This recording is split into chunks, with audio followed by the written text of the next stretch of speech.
యెరూషలేములో పెంతెకోస్తు పండగ జరుగుతుంది. ఆ పండగ జరుగుతున్నప్పుడు అపోస్తలులైన 12 మంది ఒక మేడగదిలోకి వెళ్ళి ప్రార్థన చేసుకుంటున్నారు. ఎక్కడికి వెళ్ళి? పండగ రోజుని.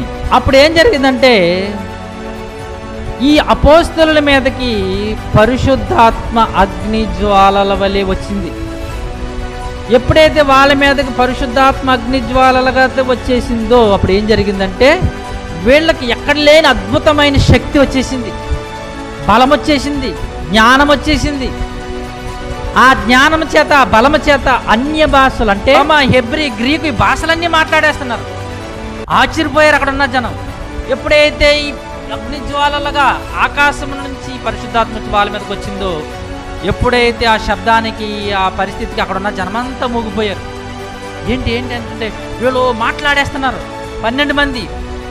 వాళ్ళకి ఎప్పుడు రాని భాష, వాళ్ళు మాట్లాడే మాటలు మాట్లాడుతున్నప్పుడు అందరూ వచ్చి ఏంటి ఎంతలా మాట్లాడుతుంది, మన భాష మాట్లాడుతున్నారు ఆశ్చర్యపోతున్నప్పుడు